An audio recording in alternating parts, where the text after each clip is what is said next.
Hello everyone, good morning. कैसे हैं आप लोग? स्वागत है आपका खान ग्लोबल स्टडीज़ के ऑफिशियल ऐप पर। मैं आपका जीएस मेंटर ज्ञान प्रकाश झा आपके सामने हाजिर हूँ पॉलिटी की अगली क्लास लेकर। And today we are going to discuss, आज हम लोग बात करेंगे इमरजेंसी पावर ऑफ प्रेसिडेंट। लेकिन उसके पहले फाइनेंशियल पावर है ना, जुडिशियल पावर, पार्डनिंग पावर और मिलिट्री पावर और डिप्लोमेटिक पावर, राष्ट्रपति के क्या क्या हैं, इसे हम लोग डिस्कस करते हैं। फिर हम लोग राष्ट्रपति की जो इमरजेंसी पावर है, राष्ट्रपति का जो आपातकालीन शक्ति है, उसके ऊपर हम लोग डिटेल में एनालिसिस करेंगे। तो सभी बच्चे एक बार जुड़ जाएंगे, फिर हम लोग स्टार्ट करते हैं आज के सेशन को। गुड मॉर्निंग विशाल, दीपक, चंदन, चरण सिंह यादव जी, रलिका, रिया, शिवम, सभी लोग जुड़ जाएं। Then we will start the session of today. आज हम लोग सबसे पहले बात करेंगे राष्ट्रपति की वित्तीय शक्तियां। राष्ट्रपति की वित्तीय शक्तियां यानी कि financial power of president, financial power of president यानी राष्ट्रपति की वित्तीय शक्तियां। राष्ट्रपति की वित्तीय शक्तियां, देखिए जब राष्ट्रपति की वित्तीय शक्तियों की बात करते हैं तो सबसे पहला याद रखना है कि मनी बिल को प्रेसिडेंट के पूर्व अनुमति के बाद, मनी बिल को प्रेसिडेंट के प्रायर परमिशन के बाद, पूर्व अनुमति के बाद इंट्रोड्यूस किया जाता है। मनी बिल को राष्ट्रपति के पूर्व अनुमति के बाद लाया जाता है। अच्छा, कोई भी बिल मनी बिल है या नहीं, इसका निर्णय किसके द्वारा लिया जाता है, कोई बता सकता है? Any bill is money bill और नॉट, मनी बिल और not, this decision is taken by whom. कोई भी बिल मनी बिल है या नहीं, इसका निर्णय किसके द्वारा लिया जाता है, आप लोग ये बताइए। दूसरा याद रखिएगा, demand of grant, demand of grant can be made after permission of president, after permission of president, after permission of president. यानी किसी तरह के अनुदान की मांग, अनुदान की मांग,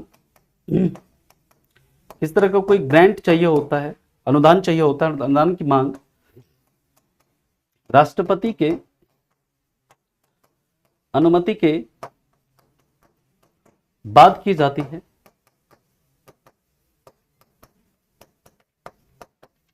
याद रखिएगा, कॉन्टीजेंसी फंड ऑफ इंडिया से, कॉन्टीजेंसी फंड ऑफ इंडिया होता है एक भारत की आकस्मिकता निधि होती है।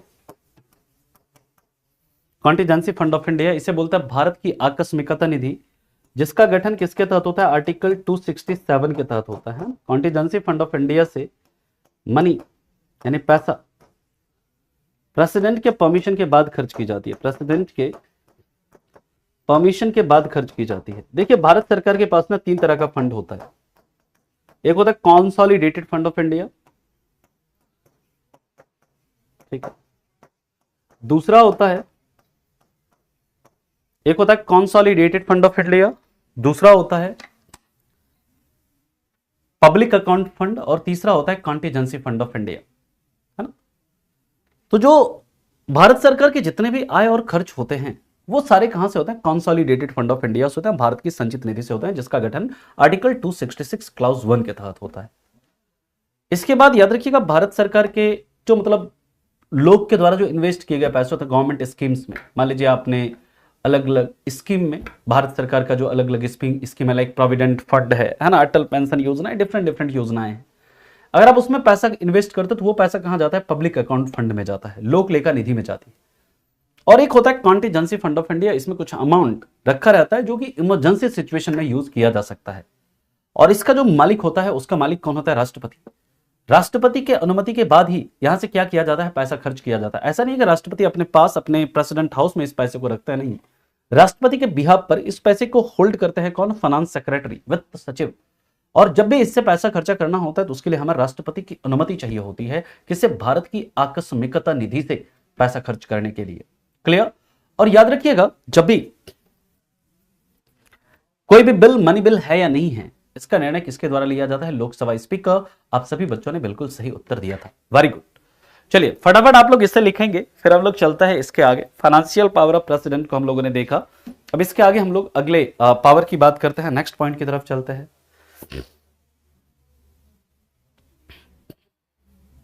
नेक्स्ट हम लोग बात करते हैं जुडिशियल पावर ऑफ प्रेसिडेंट, फिर हम लोग बात करेंगे pardoning power of president,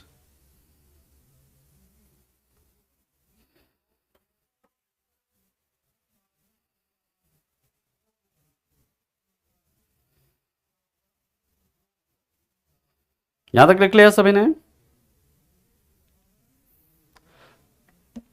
sir क्या सर, जय हिंद सर जी, क्या हमको आपके ज्वाइंट पीडीएफ मिलेगा क्या प्रिंटेबल? नहीं, सेकंड पावर समझा दीजिए। सेकंड पावर मैंने लिखा है डिमांड ऑफ ग्रांट, जैसे किसी राज्य को कोई अनुदान देना है या किसी को मतलब किसी तरह का अनुदान चाहिए, ग्रांट चाहिए, तो वो राष्ट्रपति के परमिशन के बाद ही क्या कर सकते हैं, इसका डिमांड कर सकते हैं, अनुदान की मांग कर सकते हैं। ठीक है ना, क्लियर है? चलिए, और किसी का कोई दिक्कत? आगे चले हम लोग। चलिए नेक्स्ट पॉइंट की बात करते हैं, अगला है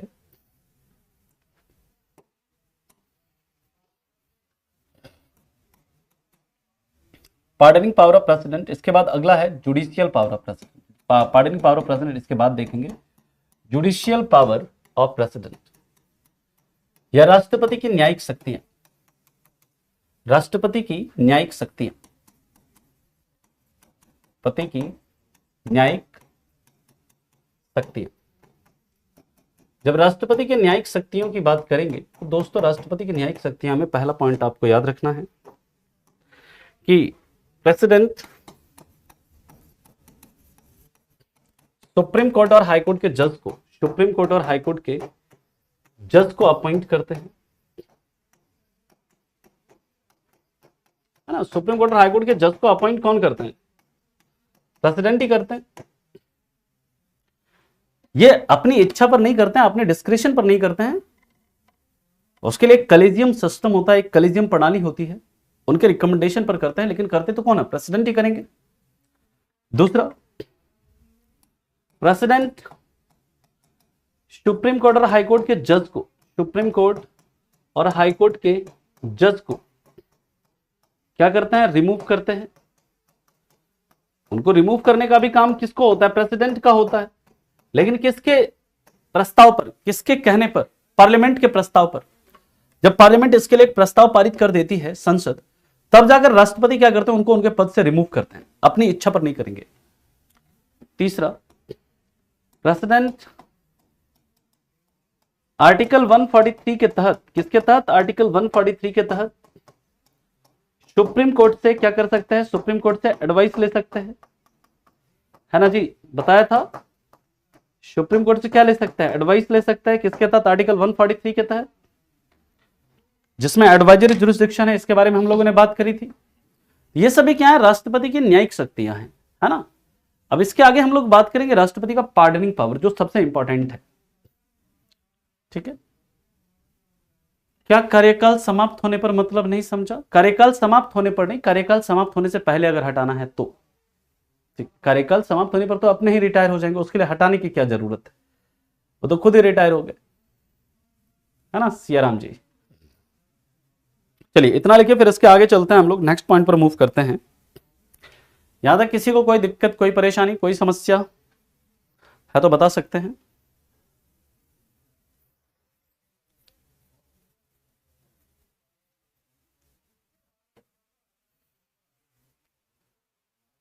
सबसे पहले तो आपको पुलिस के पास जाना पड़ेगा सौरभ जी, है ना।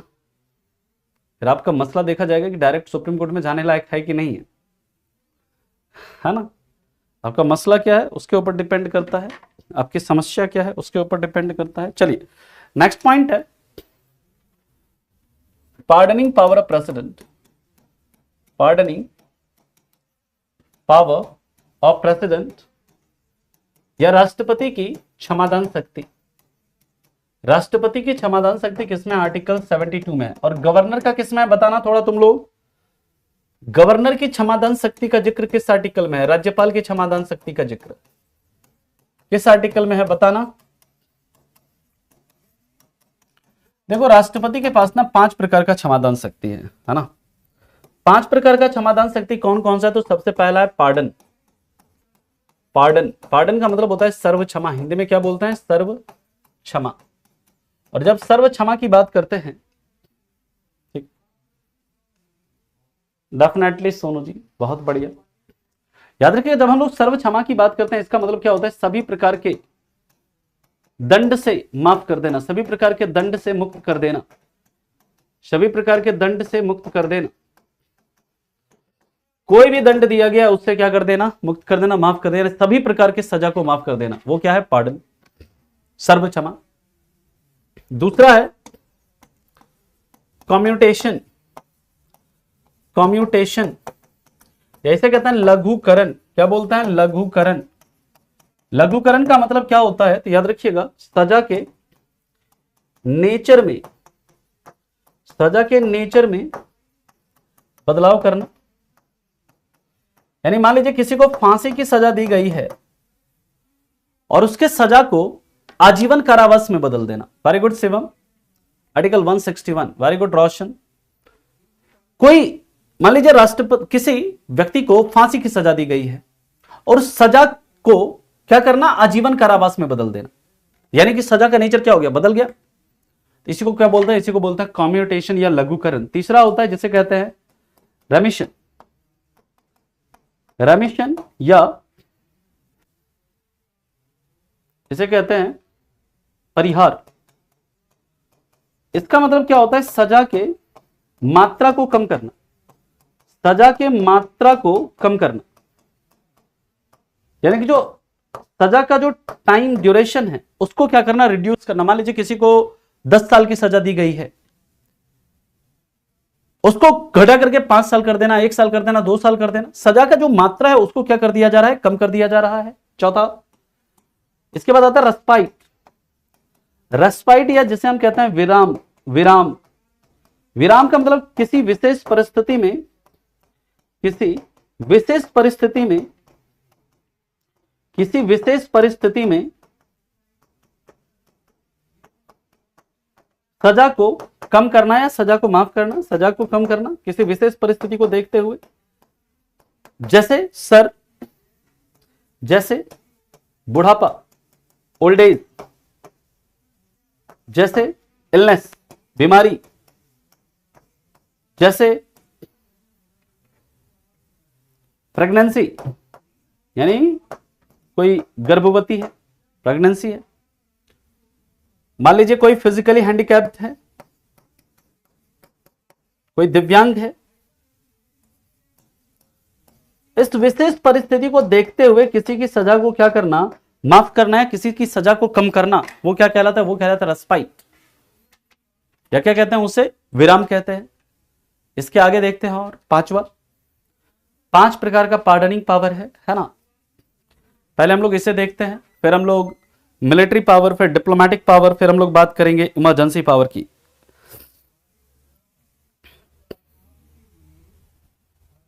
और आगे के दो क्लासेस में, मतलब इस वीक में हम प्रेसिडेंट टॉपिक हमारा कंप्लीट हो जाएगा इस वीक में, और नेक्स्ट वीक से हम vice president, council of minister, है ना, इसको हम लोग कवर करेंगे, अटॉर्नी जनरल ऑफ इंडिया। और नेक्स्ट वीक में ही हम लोग पार्लियामेंट टॉपिक को स्टार्ट कर लेंगे, है ना, अगले वीक में। ठीक है जी, चला आगे। चलिए देखिए, पार्लियामेंट टॉपिक अगर आपका कंप्लीट हो गया ना, तो समझो कि आपका 80% सिलेबस जो है आपका 80-85% सिलेबस कंप्लीट हो गया, 80%। ठीक है, चलिए नेक्स्ट हम लोग बात करते हैं। इसके बाद पांचवा है जिसे हम कहते हैं रिप्राइव। रिप्राइव, रिप्राइव या जिसे हम कहते हैं विलंबन, निलंबन या विलंबन, निलंबन। निलंबन का मतलब क्या होता है, सजा के क्रियान्वयन में देरी करना, सजा के क्रियान्वयन में देरी करना, यानी कि delay in execution of sentence. Delay in execution of sentence, यानी जो भी सजा दी गई है, जो भी सजा दी गई है उस सजा को एग्जीक्यूट करने में, यानी कि उसको लागू करने में डिले करना। अभी मान लीजिए कि किसी को फांसी की सजा दी गई है, ठीक, किसी को फांसी की सजा दी गई है, तो उस फांसी की सजा को मिल तो गई है लेकिन उसे डिले करना, अभी नहीं लटकाना है इसको फांसी पे। किसी को मतलब आजीवन कारावास मिल गया है, लेकिन उसको क्या कर देना, डिले कर देना, नहीं अभी इसको आजीवन कारावास मत, अभी डिले करना है इसको।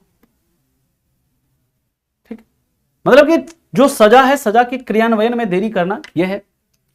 अब देखिए यहां पर दो तीन चीज आपको याद रखनी है। सबसे पहला कि प्रेसिडेंट अपने पार्डनिंग पावर का यूज कब करता है? प्रेसिडेंट अपने पार्डनिंग पावर का यूज, प्रेसिडेंट अपने पार्डनिंग पावर का यूज यानी अपने क्षमादान शक्ति का यूज तब करते हैं जब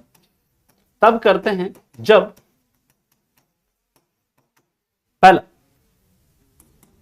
सजा मृत्युदंड हो, यानी डेथ सेंटेंस हो। सजा क्या हो? मृत्युदंड हो, डेथ सेंटेंस हो।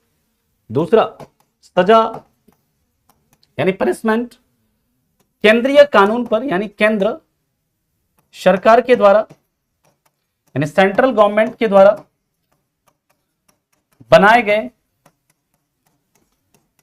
कानून के उल्लंघन के लिए दी गई हो। यानी कि केंद्र सरकार का कोई कानून है, उसके वायलेशन के लिए अगर कोई सजा दी गई है।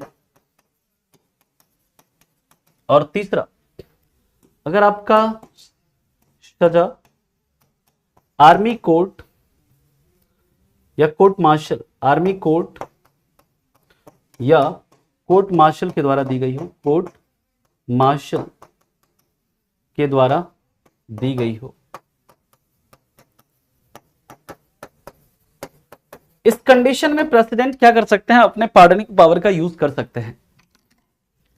यानी अगर आपका सजा मृत्युदंड है तो सिर्फ और सिर्फ उसे कौन? राष्ट्रपति माफ कर सकते हैं। दूसरा, अगर आपको सजा केंद्र सरकार के द्वारा बनाए गए किसी कानून के वायलेशन के लिए दी गई है, पहले का इंग्लिश लिख लीजिएगा, if punishment is death sentence, Ajendra English में खुद लिख लो, मैं बोल दे रहा हूं, if punishment is death sentence. Second, if punishment is given for, second का लिख लीजिए, if punishment is given for the violation of law made by centre, for the violation of law made by centre. And third, if sentence is given by army court or court tribunal, if sentence is given by army court or court martial, army court और court martial। Note में लिख लीजिएगा दोस्तों, यहां पर 2 point लिख लेंगे। पहला, प्रेसिडेंट अपने पार्डनिंग पावर का यूज क्या अपनी इच्छा से करते हैं? तो याद रखिएगा नहीं, प्रेसिडेंट अपने पार्डनिंग पावर का यूज, प्रेसिडेंट अपने पार्डनिंग पावर का यूज यानी कि अपने क्षमादान शक्ति का प्रयोग काउंसिल ऑफ मिनिस्टर के सलाह पर करते हैं, यानी मंत्री परिषद के सलाह पर करते हैं, काउंसिल ऑफ मिनिस्टर के सलाह पर करते हैं। यानी कि राष्ट्रपति अपने मंत्री परिषद का यूज खुद अपनी इच्छा पर नहीं कर सकते, मंत्री परिषद की सलाह पर करते हैं। यानी president uses his pardoning power on advice of council of minister, on advice of council of minister. And second, अगर प्रेसिडेंट ने मनमाने तरीके से, अगर प्रेसिडेंट ने मनमाने तरीके से किसी की सजा माफ की हो, अगर प्रेसिडेंट ने मनमाने तरीके से किसी की सजा माफ की हो तो उसका जुडिशियल रिव्यू हो सकता है, तो उसका जुडिशियल रिव्यू हो सकता है।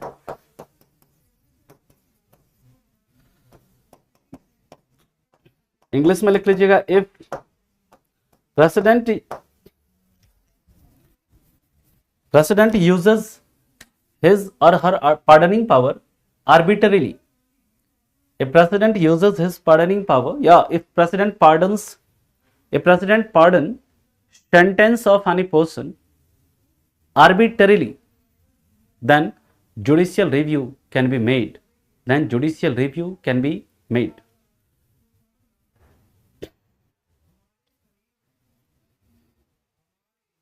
आपको क्या लगता है की जा सकती है? आनंद बताइए। अगर कोई टेररिस्ट है तो उसकी सजा माफ करेंगे क्या राष्ट्रपति? क्या मंत्रिपरिषद इसके लिए सलाह देंगे कि नहीं इस टेररिस्ट की सजा माफ कर दीजिए? नहीं, तो सिंपल है। हाँ, लेकिन अगर करने की बात है, उनके पास अधिकार है, मंत्रिपरिषद कहेंगे कि हाँ कर दीजिए तो कर देंगे। ठीक,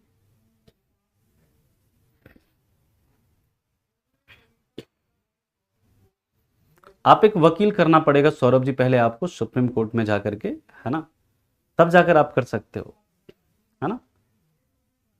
पहले आपको वकील करना पड़ेगा, खुद आप नहीं कर सकते हैं। वहां पर आपको ना ऐसा सुप्रीम, जो कि सुप्रीम कोर्ट के रिकॉर्ड में जिसका नाम हो। ठीक है, चलिए, यहां तक किसी को कोई दिक्कत है, कोई परेशानी है तो बताइए। अब हम बात करेंगे राष्ट्रपति की मिलिट्री पावर की। राष्ट्रपति की मिलिट्री पावर,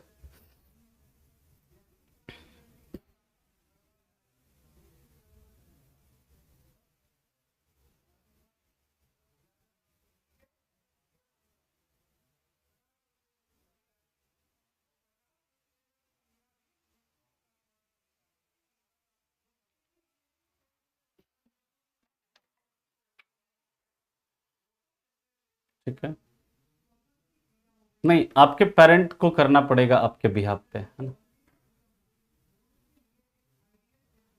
नहीं कर सकते हैं शोयल, है ना।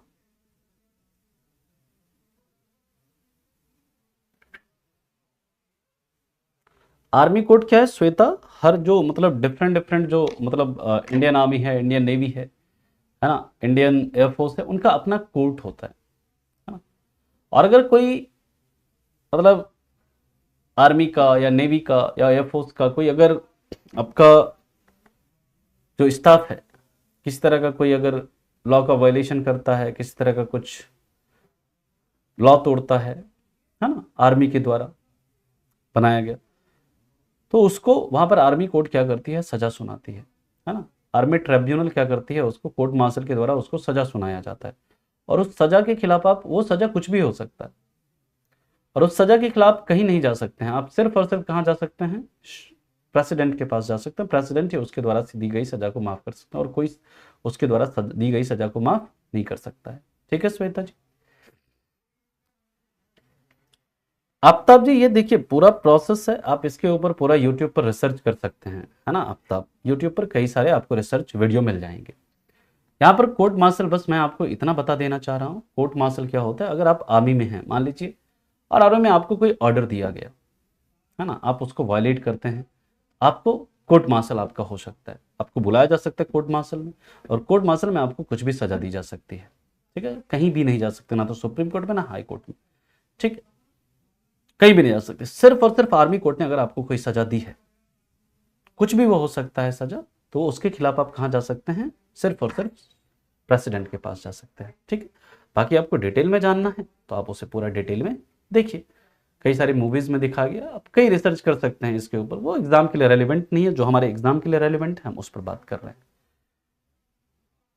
बिल्कुल कर सकते हैं, गवर्नमेंट बिल पर क्यों नहीं कर सकते हैं सौरभ जी, है ना। ठीक है, डेफिनेटली कर सकते हैं, गवर्नमेंट बिल पर भी कर सकते हैं। किस पर नहीं कर सकता, मैंने ऑलरेडी आपको बता दिया है। अब्सोल्यूट वीटो का प्रयोग सिर्फ और सिर्फ किस पे नहीं किया जा सकता है, कॉन्स्टिट्यूशनल अमेंडमेंट बिल पर नहीं किया जा सकता है। अब्सोल्यूट वीटो का प्रयोग मनी बिल पर भी किया जा सकता है और ऑर्डिनरी बिल पर भी किया जा सकता है ना। क्लियर? हाँ बिल्कुल, पीएम के इलेक्शन के समय अगर विश्व को कहीं भी बिल्कुल करते हैं, अभी आते हैं उसके ऊपर, है ना। अब इतना देखिए, इसके लिए क्या सजा हो सकती है, ये आईपीसी सीआरपीसी नहीं पढ़ रहे हैं सौरभ जी। ठीक है, आप लोगों के मन में जो सवाल उठते हैं ना, वो क्या कहते हैं, इरेलीवेंट ज्यादा होते हैं, रेलिवेंट कम होते हैं। ठीक है, that is the reason behind student fails in exam. ये सबसे बड़ा कारण होता है ना, कि स्टूडेंट जो अधिकतम स्टूडेंट जो एग्जाम में फेल करते हैं, उसके पीछे कारण ही है ये। उनको ये नहीं पता होता है कि हमें एग्जाम के लिए क्या पढ़ना है, हमें एग्जाम के लिए क्या नहीं पढ़ना है। वो ज्यादा दिमाग वहां पर लगाता है ना, जहां पर कि जो चीज उनको नहीं पढ़ना, जिसका एग्जाम से कोई मतलब नहीं है, उस पर वो ज्यादा दिमाग लगता है, ये कैसे होगा, वो कैसे होगा। और जो एग्जाम में पूछता है उससे कोई मतलब ही नहीं है। ठीक, कोर्ट मार्शल के बारे में जानना, आप यूट्यूब पर डालो कोर्ट मार्शल, 50 तरह के वीडियो आ जाएंगे, आप देखिए। सर प्रेसिडेंट पर महाभियोग लगता है तो उसमें अटॉर्नी जनरल या क्या शामिल होते हैं? अरे बिल्कुल नहीं शामिल होते हैं। क्या क्या मेंबर है लोकसभा या राज्यसभा के? नहीं। अटॉर्नी जनरल मेंबर हैं लोकसभा या राज्यसभा के? नहीं। तो सिंपल है, क्यों वो शामिल होंगे प्रेसिडेंट पर महाभियोग में? बिल्कुल निकाल देती है, निकाल भी सकती है यंग इंडियन जी।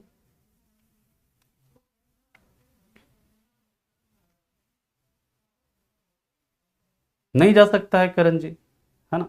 बट ये क्या आपके एग्जाम के लिए रेलिवेंट है कि सर क्रिमिनल रिकॉर्ड होने पर क्या आर्मी में जॉब में जा सकता है? नहीं जा सकता है, सिंपल। अगर मान लीजिए आपके ऊपर कोई क्रिमिनल वो है, केस है, आपको सजा मिली हुई है, तो आप नहीं जा सकता, पूरा उसका थॉरोली जांच होता है, पुलिस वेरिफिकेशन होता है। हाँ, आर्मी ट्राइब्यूनल में जा सकते हैं, जैसे मान लीजिए कि आर्मी कोर्ट या कोर्ट मार्शल के द्वारा कोई सजा दी गई, तो उसके लिए आर्मी के ट्राइब्यूनल्स होते हैं, वहां पर आप जा सकते हैं आर्मी ट्राइब्यूनल में, तो वो फिर आर्मी ट्राइब्यूनल आपकी सजा को माफ कर सकते हैं। अगर आर्मी ट्राइब्यूनल ने भी कहा कि नहीं ठीक है, ओके है, तो फिर आपको सिर्फ और सिर्फ कहां पर, राष्ट्रपति के पास ही जा सकते हैं, है ना। ठीक है, चलिए नेक्स्ट पॉइंट पर हम लोग बात करते हैं। अगला है military power of president. Military power of president यानी राष्ट्रपति की सैन्य शक्तियां, राष्ट्रपति की सैन्य शक्तियां, राष्ट्रपति की सैन्य शक्तियां। और देखिए, जब राष्ट्रपति की सैन्य शक्तियों की बात करते हैं तो पहला है प्रेसिडेंट सभी सेना के प्रमुख होते हैं, सभी सेना के प्रमुख होते हैं, यानी president is head of all arm forces like Indian navy, Indian army, Indian air force, इन सभी के क्या होते हैं, हेड होते हैं। नेक्स्ट याद रखिएगा, president Indian air force, Indian air force है ये, इंडियन नेवी, इंडियन नेवी और इंडियन आर्मी, और इंडियन आर्मी के चीफ को अपॉइंट करते हैं, इंडियन आर्मी के चीफ को, ये प्रमुख की नियुक्ति करते हैं।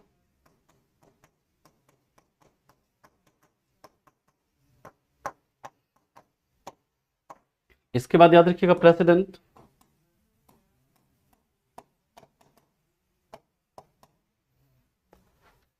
वॉर को डिक्लेयर कर, वॉर की घोषणा करते हैं, युद्ध की घोषणा करते हैं, युद्ध एवं शांति की, ऐसे लिख लीजिएगा, वॉर एवं पीस की घोषणा करते हैं।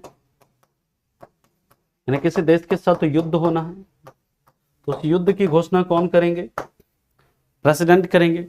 इस देश के साथ शांति स्थापित हो गया, वॉर चल रहा था और वो पीस अब हो गया, मतलब शांति में स्थापित हो गया, तो उसकी भी घोषणा कौन करते हैं, उसकी भी घोषणा राष्ट्रपति करते हैं। यानी कि वॉर और पीस दोनों को कंक्लूड कौन करते हैं, दोनों, मतलब वॉर को डिक्लेयर करना, किसी के साथ पीस को कंक्लूड करना, इसको डिक्लेयर करने का अधिकार किसको, इसको घोषणा कौन करते हैं, राष्ट्रपति करते हैं। इस चीज को आप याद रखेंगे, ठीक है। हाँ, सारे, जितने भी नहीं, ज्यादातर नहीं, सारे पावर्स मंत्रिपरिषद के सलाह पर ही वो यूज करते हैं, है ना।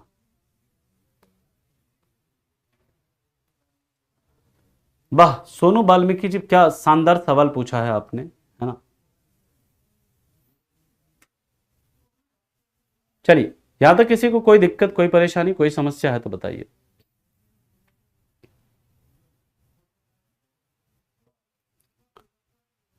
यहां तक किसी को कोई दिक्कत, कोई परेशानी है तो बताएं, फिर हम चलते हैं इसके आगे, अगले पॉइंट पर मूव करते हैं।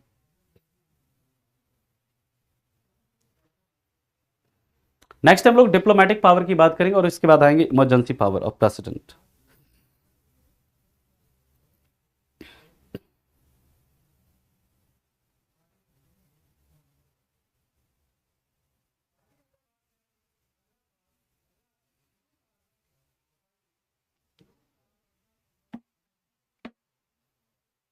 ठीक है सर, प्रेसिडेंट पीएम को हटा सकते हैं क्या? ऐसे नहीं हटा सकते, जब तक वो मेजोरिटी में है तब तक नहीं हटा सकते, है ना। ठीक है, मेजोरिटी अगर उनकी खत्म हो जाती है तब, अगर नो कॉन्फिडेंस मोशन उनके खिलाफ पारित हो जाता है तो प्राइम मिनिस्टर खुद ही इस्तीफा दे देते हैं, है ना, हटाने की जरूरत नहीं पड़ती। ठीक है, हाँ, इंडिविजुअल अगर मान लीजिए कि किसी पार्टी ने कहा कि नहीं अब हमारा ये पीएम नहीं होगा, कोई दूसरा होगा, तो उस कंडीशन में हटाएंगे। ठीक है, हाँ बिल्कुल, उसके लिए भी मंत्रिपरिषद से पूछेगा। आईएएफ बोला ना रजनीश, इंडियन एयरफोर्स, और तुम भाई मतलब डिफेंस का प्रिपरेशन कर रहे हो, शर्म कर लो थोड़ा सा रजनीश, तुमको आईएएफ का मतलब पता नहीं है, है ना? डिफेंस की प्रिपरेशन कर रहे हो। एनडीए और क्या कहते हैं सीडीएस के लिए प्रिपेयर कर रहे हो, तुम्हें आईएएफ का मतलब पता नहीं है, तो थोड़ा शर्म करने वाली बात है। जिस सेवा में आप जाना चाह रहे हैं उसका मतलब भी आपको पता नहीं है। Diplomatic power of president, diplomatic power of president, मतलब कुछ बच्चे तो ऐसे हैं ना जो कि मतलब एकदम साफ कहता है ना बुद्धू, है ना बुद्धू, वो है कुछ बच्चे यहाँ पे, इनको कुछ भी नहीं पता है, बस एग्जाम देना है। राष्ट्रपति की राजनयिक शक्ति, राजनयिक शक्ति, राष्ट्रपति की राजनयिक शक्तियां, है ना, ठीक है। सेंट्रल गवर्नमेंट करती है शिवम, ठीक है, सेंट्रल गवर्नमेंट। राष्ट्रपति की राजनयिक शक्तियों की बात करते हैं तो याद रखिएगा सभी अंतरराष्ट्रीय संधि एवं समझौते, all international treaty and agreement, सभी अंतरराष्ट्रीय संधि एवं समझौते, सभी अंतरराष्ट्रीय संधि एवं समझौते प्रेसिडेंट के नाम से किए जाते हैं। All international treaty and agreement is signed in name of president, all international treaty and agreement is signed in name of president. And दूसरा याद रखिएगा प्रेसिडेंट इंडिया को सभी, प्रेसिडेंट इंडिया को सभी इंटरनेशनल फोरम, जितने भी अंतरराष्ट्रीय फोरम है, इंटरनेशनल फोरम में रिप्रेजेंट करते हैं, सभी इंटरनेशनल फोरम में रिप्रेजेंट करते हैं, रिप्रेजेंट करते हैं जितने भी international forum, ILO, WTO, world bank, है ना, ये जो इंटरनेशनल फोरम्स होते हैं उसमें रिप्रेजेंट करते हैं, तथा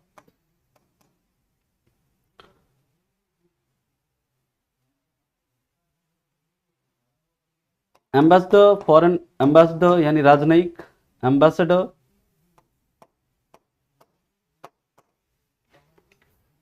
तथा एम्बेसडर और हाई कमिश्नर, यानी कि राजनयिक और उच्चायुक्त, हाई कमिश्नर, राजनयिक और उच्चायुक्त को सेंड और रिसीव करते हैं, यानी भेजते हैं और रिसीव करते हैं। यानी कोई विदेशी राजदूत है, विदेशी राजनयिक है, उसको सेंड करना, उसको रिसीव करना, यह प्रेसिडेंट के बिहाफ पर होता है। और प्रेसिडेंट सभी अंतरराष्ट्रीय फोरम में भारत को क्या करते हैं, रिप्रेजेंट करते हैं। इस चीज को आप याद रखिएगा। सर क्या ये सब पावर प्रेसिडेंट के संविधान में लिखी हुई है क्या? जो कुछ पावर्स तो लिखी हुई है ना, कुछ पावर्स जो हैं नहीं भी लिखी गई है ना, ठीक है।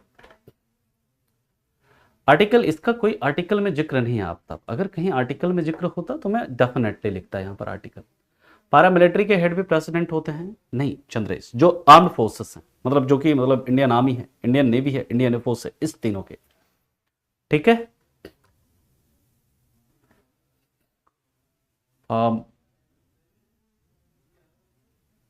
सर भारत में क्या हो रहा है उससे मतलब ही नहीं है, मतलब नहीं समझ रहा क्या पूछ रहे हो वाल्मीकि, एक बार फिर से पूछो सवाल, तुम्हारा सवाल पूरा दिख नहीं रहा है।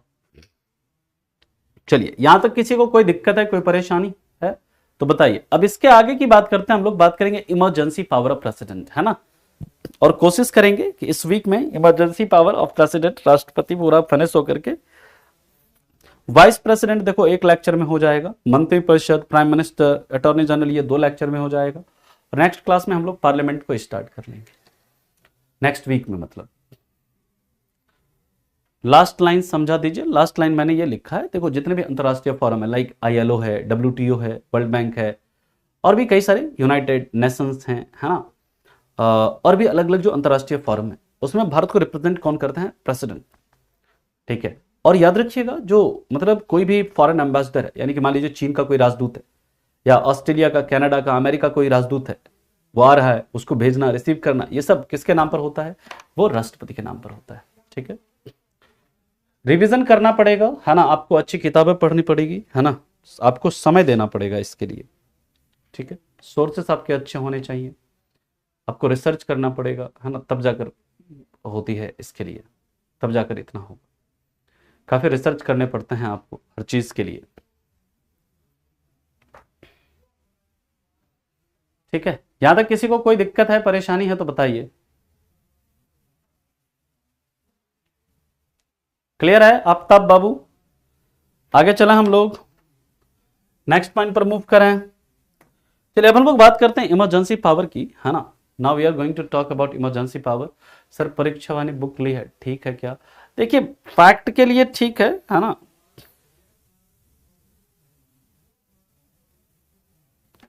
ठीक है।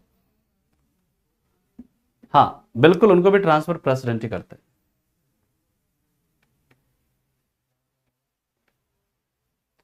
ठीक है। चलो नेक्स्ट हम लोग बात करते हैं, इसके बाद अगला है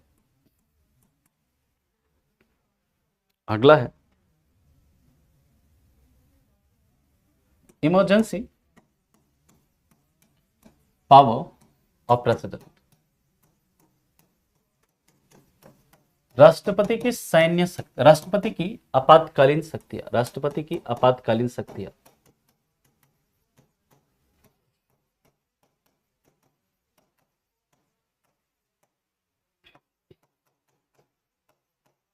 ये किसमें है तो याद रखिएगा, ये हमारे संविधान के भाग 20 में है, भाग 20 में, भाग सॉरी 18 में है, पार्ट 18 में है ना। और दोस्तों आर्टिकल कहां से, यहां पर इसमें 3 प्रकार की इमरजेंसी की बात करी गई है ना। एक है आपका नेशनल इमरजेंसी, नेशनल इमरजेंसी, या फिर जैसे हम राष्ट्रीय आपात कहते हैं। एक है आपका financial emergency, sorry president rule. एक है आपका प्रेसिडेंट रूल, और एक है आपका फाइनेंशियल इमरजेंसी, फाइनेंशियल इमरजेंसी। यानी 3 प्रकार का आपात है यहां पर। एक है आपका राष्ट्रीय आपात, हिंदी में लिख लीजिएगा राष्ट्रीय आपात, आर्टिकल 352। इसके बाद याद रखिएगा प्रेसिडेंट रूल यानी राष्ट्रपति शासन है, ये किसमें है, आर्टिकल 356। 4 जोड़ दो, 352 में 4 जोड़ो 356, फिर 356 में 4 जोड़ो कितना आ जाएगा, आर्टिकल 360। इसको हिंदी में बोलते हैं वित्तीय आपात। ये 3 प्रकार का इमरजेंसी पावर है। डेफिनेटली पढ़ना पड़ेगा ध्रुव जी, प्रीवियस ईयर के क्वेश्चन देखिए, यहां से सवाल पूछते हैं, है ना। डिफेंस वाला करंट अफेयर्स भी आपको पढ़ना पड़ेगा। स्टैंड के पहले लिखा है, अच्छा इधर लिखा है एम्बेसडर और हाई कमिश्नर को सेंड और रिसीव करते हैं। एम्बेसडर और हाई कमिश्नर को सेंड और रिसीव करते हैं, है ना। एम्बेसडर और हाई कमिश्नर को सेंड और रिसीव करते हैं। देखिए इमरजेंसी जो है ना, भारत हमारे जो राष्ट्रपति की आपातकालीन शक्तियां हैं उसको 3 आर्टिकल में लिखा गया है। राष्ट्रीय आपात है आर्टिकल 352 में, राष्ट्रपति शासन है आर्टिकल 356 में, और वित्तीय आपात है किसमें, आर्टिकल 360 में, ठीक है।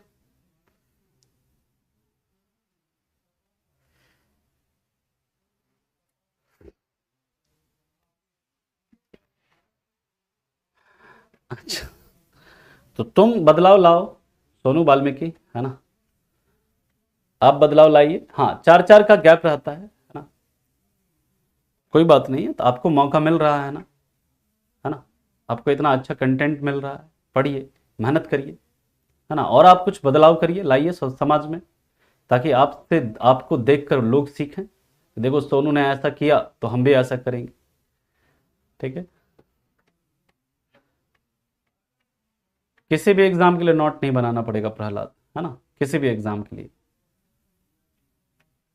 नहीं, नहीं अभी होंगे, इमरजेंसी पावर के बाद फिर से सीक्वेंस में आएंगे आर्टिकल, चिंता मत करिए शिवम, है ना।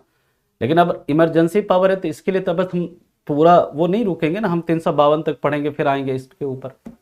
पहले इमरजेंसी पावर देख लेंगे, फिर हम जब प्रेसिडेंट वाइस प्रेसिडेंट को स्टार्ट करेंगे फिर से आर्टिकल 63 पढ़ेंगे, आर्टिकल 64 पढ़ेंगे, आर्टिकल 65 पढ़ेंगे, सब पढ़ेंगे। ये पार्ट है ना, आर्ट नहीं है भाई, पार्ट है। भाग 18 में है ना, ये भाग 18 में है ना जी, ये भाग है 18, पार्ट है, आर्ट नहीं, ठीक है। तुम लोग कंफ्यूज मत रहा करो इतना। रेसिता अच्छा सियाराम जी, तुम नींद में हो? बताओ, ये बताओ पार्ट को आर्ट पढ़ रहा है। चलो अगले पॉइंट पर हम लोग मूव करते हैं। अब देखिए नेशनल इमरजेंसी की जब बात करते हैं, एक एक करके हम लोग बात करेंगे। नेशनल इमरजेंसी क्या है, राष्ट्रीय आपात क्या है, पहले हम लोग इसे कवर करेंगे।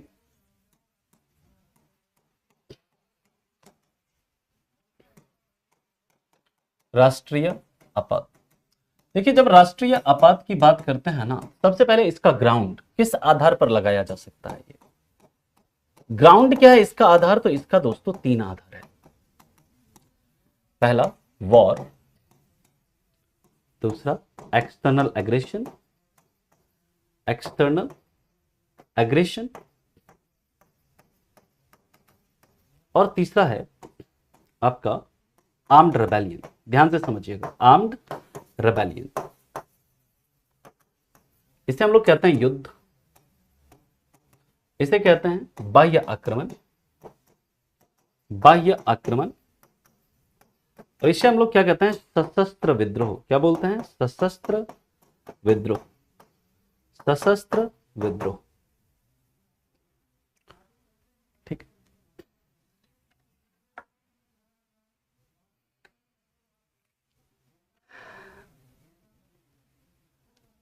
ठीक है।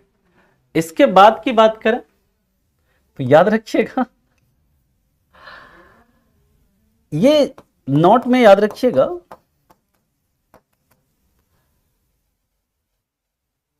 44वें संविधान संशोधन अधिनियम 1978 के द्वारा इंटरनल अनरेस्ट वर्ड को, इंटरनल अनरेस्ट यानी आंतरिक अशांति, इसे हिंदी में क्या कहते हैं, आंतरिक अशांति, आंतरिक अशांति को आर्म्ड रेबेलियन से रिप्लेस किया गया। आर्म्ड रेबेलियन से यानी सशस्त्र विद्रोह से रिप्लेस किया गया। मतलब पहले ये जो तीसरा ग्राउंड है ना, जो आर्म्ड रेबेलियन है, पहले ये आर्म्ड रेबेलियन नहीं था। आर्म्ड रेबेलियन की जगह पर पहले क्या था, इंटरनल अनरेस्ट। पहले क्या था, इंटरनल अनरेस्ट, यानी कि आंतरिक अशांति थी। यहां पर आंतरिक अशांति वर्ड था। लेकिन जब 1975 में इस ग्राउंड का गलत तरीके से इस्तेमाल किया गया, 1975 की इमरजेंसी में, किसके द्वारा, बाय इंदिरा गांधी। 1977 में जब जनता पार्टी की सरकार आती है और उसको 1978 में 44वां संविधान संशोधन करती है और कहती है जो इंटरनल अनरेस्ट है इसको हम क्या करना है, रिप्लेस कर रहे हैं कैसे, आर्म्ड रेबेलियन से, यानी सशस्त्र विद्रोह शब्द से इसे क्या किया गया, रिप्लेस किया गया। ठीक है, किसको, इंटरनल अनरेस्ट वर्ड। अरे वो आर्टिकल नहीं है भाई, पार्ट है ना। सौरभ जी इतना डिटेल में तो बताया।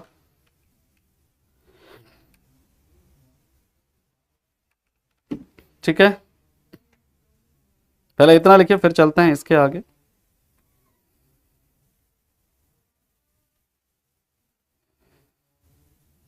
यहां तक किसी को कोई दिक्कत है, कोई परेशानी है तो बताइए। इंटरनल अनरेस्ट का मतलब क्या है, इंटरनल अनरेस्ट का मतलब है कि लोग जो हैं, मतलब सरकार के खिलाफ, है ना, या मान लीजिए देश के खिलाफ क्या कर रहे हैं, आंदोलन कर रहे हैं कोई।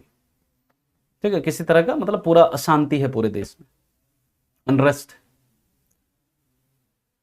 वायलेंस हो रहा है ना। लेकिन अगर कोई शस्त्र के साथ यानी हथियार के साथ अगर प्रदर्शन करना शुरू कर दे, बंदूक, गोली, बम, बारूद, इसके साथ अगर देश के अंदर विद्रोह करना शुरू कर दे तो उसको बोलेंगे सशस्त्र विद्रोह।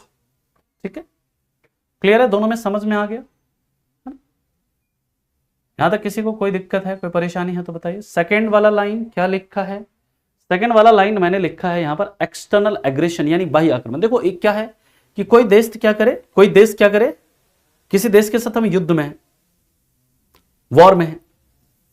ठीक, दूसरा किसी देश ने हमारे ऊपर क्या कर दिया, आक्रमण कर दिया, है ना, बाह्य आक्रमण या बाहरी आक्रमण। और तीसरा देश के अंदर, हमारे देश के अंदर ही लोगों ने क्या किया, लोग क्या करने लगे, विद्रोह करने लग जाए, शस्त्र के साथ विद्रोह करने लग जाए, हथियार के साथ प्रदर्शन करना शुरू कर दें।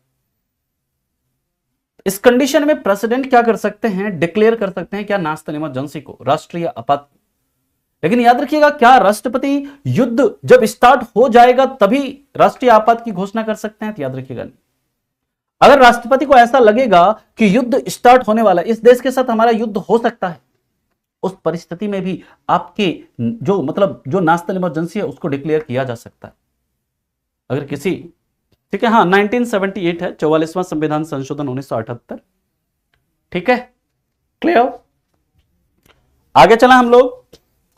अब देखो यहां पर याद रखना, अगर नेशनल इमरजेंसी को डिक्लेयर किया गया किसके आधार पर, युद्ध के आधार पर या बाह्य आक्रमण के आधार पर, इसमें क्या कोई हमारा इंटरनल कोई रीजन है क्या? नहीं है ना, कोई बाह्य कारण है ये, किसी दूसरे देश ने किसी दूसरे देश के साथ हमारा युद्ध चल रहा है, या किसी देश ने हमारे ऊपर क्या कर दिया, हमला कर दिया, ये तो एक्सटर्नल रीजन है, ये कोई बाह्य कारण है। और अगर इस कारण से, इस दोनों कारण से अगर हमारे देश में राष्ट्रीय आपात लगे तो इसको बोलता है एक्सटर्नल इमरजेंसी। याद रखिएगा, अगर वॉर या एक्सटर्नल एग्रेशन के आधार पर, यानी बाह्य आक्रमण के आधार पर नेशनल इमरजेंसी डिक्लेयर होता है, नेशनल इमरजेंसी लगता है, तो इसे क्या कहते हैं, तो इसे एक्सटर्नल इमरजेंसी कहते हैं, बाह्य आपात कहते हैं। इसे क्या बोलते हैं, एक्सटर्नल इमरजेंसी, क्योंकि ये रीजन कौन सा है, कारण क्या एक्सटर्नल है, तो इसे क्या बोलते हैं, एक्सटर्नल इमरजेंसी, यानी बाह्य आपात भी कहते हैं, एक्सटर्नल इमरजेंसी भी कहते हैं। और अगर नेशनल इमरजेंसी आर्म्ड रेबेलियन के आधार पर लगा है, यानी सशस्त्र विद्रोह के आधार पर लगा है, ये इंटरनल रीजन है ना, ये देश के अंदर का कारण है, देश के अंदर विद्रोह चल रहा है ना। अगर नेशनल इमरजेंसी आर्म्ड रेबेलियन के आधार पर लगता है तो इसे क्या बोलते हैं, तो इसे इंटरनल इमरजेंसी कहते हैं। क्या बोलते हैं इसे, इंटरनल इमरजेंसी कहते हैं, या आंतरिक आपात कहते हैं, इंटरनल इमरजेंसी कहते हैं। यानी इन ग्राउंड्स पर, याद रखिएगा, प्रेसिडेंट, इन ग्राउंड्स पर प्रेसिडेंट, इन आधार पर, इन ग्राउंड्स पर यानी इन आधार पर पूरे देश में या देश के किसी हिस्से में, या देश के किसी हिस्से में, पूरे देश में या देश के किसी हिस्से में नेशनल इमरजेंसी इंपोज कर सकते हैं, नेशनल इमरजेंसी डिक्लेयर कर सकते हैं, राष्ट्रीय आपात की घोषणा कर सकते हैं, नेशनल इमरजेंसी डिक्लेयर कर सकते हैं। यहां पर दोस्तों याद रखिएगा एक पॉइंट, अभी आयुष से थोड़ा सा इंतजार करिए बाबू, है ना। याद रखिएगा, नेशनल इमरजेंसी को जब डिक्लेयर किया जाता है, पहले 44वें संविधान संशोधन, यहां पर याद रखिएगा 44th कॉन्स्टिट्यूशनल अमेंडमेंट एक्ट 1978, इसमें यह प्रावधान किया गया कि नेशनल इमरजेंसी को भारत के किसी छोटे हिस्से में भी, नेशनल इमरजेंसी को देश के किसी हिस्से में भी लगाया जा सकता है, देश के किसी हिस्से में लगाया जा सकता है। यानी कि 1978 44वां संविधान संशोधन, इसके पहले जो प्रावधान क्या था, इसके पहले प्रावधान था कि national emergency can be declared in whole country only, यानी कि राष्ट्रीय आपात की जो घोषणा है ना, वो सिर्फ और सिर्फ पूरे देश में लगाया जा सकता है राष्ट्रीय आपात को। 1978 के पहले यही प्रावधान था, लेकिन 1978 में 44वां संविधान संशोधन हुआ और उसमें यह प्रावधान किया गया कि नेशनल इमरजेंसी को भारत के किसी छोटे से हिस्से में भी लगा सकते हैं। यानी कि 1978 से पहले क्या कंडीशन थी कि राष्ट्रीय आपात को सिर्फ और सिर्फ पूरे देश में लगाया जा सकता था, लेकिन 1978 44वां संविधान संशोधन, इसने प्रावधान कर दिया कि पूरे देश में तो लगा ही सकते हैं, लेकिन अगर किसी छोटे से हिस्से में भी लगाना हो तो किसी छोटे से हिस्से में भी राष्ट्रीय आपात को लगाया जा सकता है। अब ये सवाल उठता है, क्या राष्ट्रपति राष्ट्रीय आपात की घोषणा क्या अपनी इच्छा से करेंगे? बिल्कुल लग सकता है। अगर वहां पर आर्म्ड रेबेलियन चल रहा है आफ्ताब जी, तो लगा सकते हैं डेफिनेटली। भारत के किसी भी देश के किसी भी हिस्से में लगाया जा सकता है इसे। अब सवाल ये उठता है, क्या राष्ट्रपति इसकी घोषणा अपनी इच्छा पर करेंगे, क्या अपने मन पर करेंगे? तो पहले आप इतना लिखिए, फिर चलते हैं इसके आगे।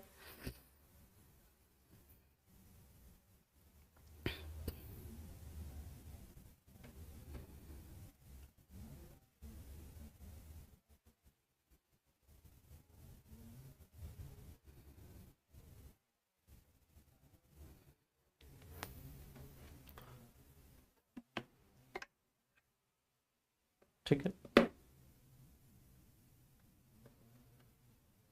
Thank you Shivam, thank you so much. Not council of minister, Rohit, है ना। अभी हम लोग बात करते हैं इसके आगे। तो देखिए, नेक्स्ट हम लोग बात करते हैं, क्या होता है यहां पर कि president can declare national emergency. President can declare national emergency only, national emergency only after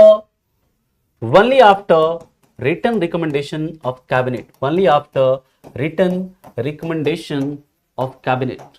यहां पर कैबिनेट, काउंसिल ऑफ मिनिस्टर नहीं बल्कि कैबिनेट वर्ड है, याद रखिएगा। ये जो प्रोविजन जोड़ा गया, ये जोड़ा गया कब?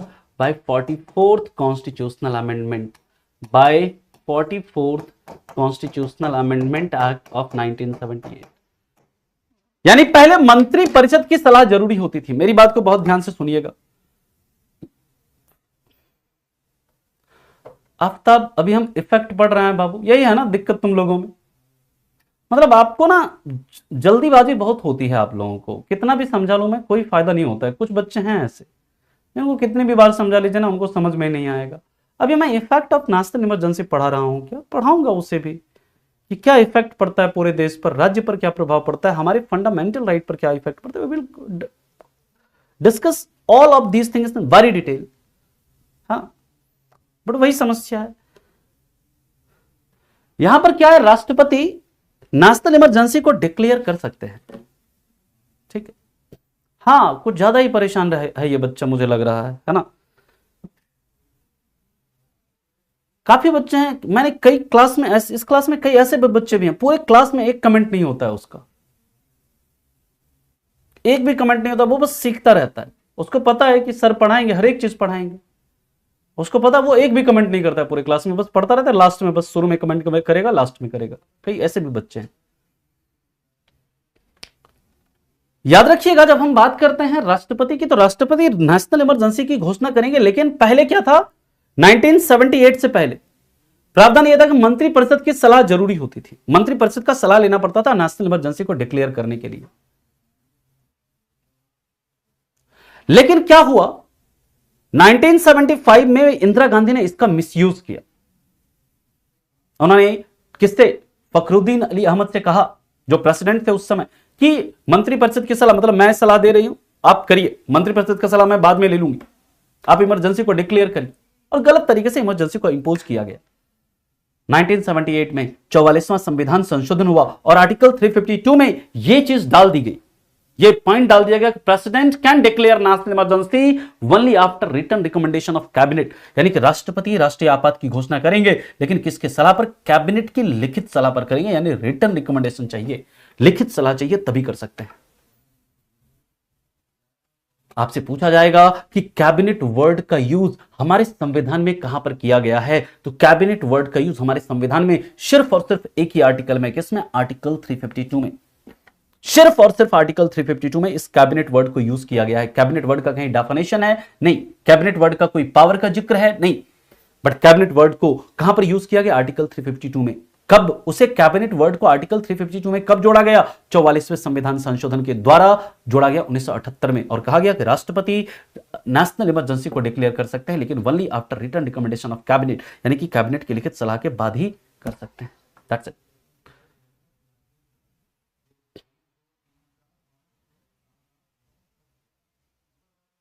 यहां तक किसी को कोई दिक्कत, कोई परेशानी, कोई समस्या? तो बताइए, आज के लिए हम लोग इतना भी इतना ही रखते हैं, बाकी हम लोग मिलेंगे कल की क्लास में, है ना। कल की क्लास में इसके आगे के मुद्दों को डिस्कस करेंगे। कॉन्सेप्चुअल क्वेश्चन आपके एग्जाम में ज्यादा आते हैं शुभम जी, है ना, मतलब जो फैक्चुअल होते हैं बहुत कम होते हैं। फैक्चुअल भी होते हैं, ऐसा नहीं है, लेकिन आपके 20% फैक्चुअल होंगे, 80% आपके कॉन्सेप्चुअल होंगे, है ना। कैबिनेट विनोद, जब हम काउंसिल ऑफ मिनिस्टर, ये वाइस प्रेसिडेंट प्रेसिडेंट टॉपिक पढ़ेंगे ना, तो कैबिनेट क्या होता है एक्चुअली में, देखो मंत्रिपरिषद, मंत्रिपरिषद के अंदर जो बड़े बड़े मिनिस्टर होते हैं, मान लीजिए मंत्रिपरिषद में 50 लोग हैं, उसमें जो 15 बड़े मिनिस्टर हैं उनसे मिलकर कैबिनेट का गठन होता है। हम लोग इसे पूरा डिटेल में देखेंगे काउंसिल ऑफ मिनिस्टर टॉपिक में, ठीक है। चलिए, तो मिलता है फिर आपसे कल की क्लास में। कल और परसों की क्लास जो होगी बहुत इंपॉर्टेंट क्लास है, ये क्लास आप लोग बिल्कुल भी मिस मत करिएगा। मंत्रिपरिषद का ही देखो, जो मंत्रिपरिषद है ना, मंत्रिपरिषद के अंदर ही जो सबसे जो इंपॉर्टेंट मिनिस्टर होते हैं, जो 15-20 इंपॉर्टेंट मिनिस्टर होते हैं, उनसे मिलकर कैबिनेट बनता है। ये मंत्रिपरिषद के अंदर ही ये कैबिनेट होता है ना। जो प्राइम मिनिस्टर के जो साथ जो बड़े बड़े मिनिस्टर हैं, like Nitin Gadkari, like S Jaishankar, like Rajnath Singh, है ना, और जो बड़े बड़े स्मृति, जो आपके निर्मला सीतारमन, है ना, ऐसे जो बड़े बड़े मिनिस्टर हैं, उनसे मिलकर क्या होता है, उनसे मिलकर कैबिनेट का गठन होता है। और कैबिनेट का क्या चाहिए होता है, यहां पर रिटन रिकमेंडेशन चाहिए होता है। कैबिनेट नहीं लगा सकती है, प्रेसिडेंट लगाएंगे, लेकिन रिकमेंड कौन करेंगे, कैबिनेट करेंगे। चलिए, तो मिलते हैं बाकी आपसे कल की क्लास में। कल की क्लास में इसके आगे के मुद्दों को डिस्कस करते हैं। तब तक के लिए आप लोगों का धन्यवाद। Thank you so much, bye bye, take care and have a good day. Thank you.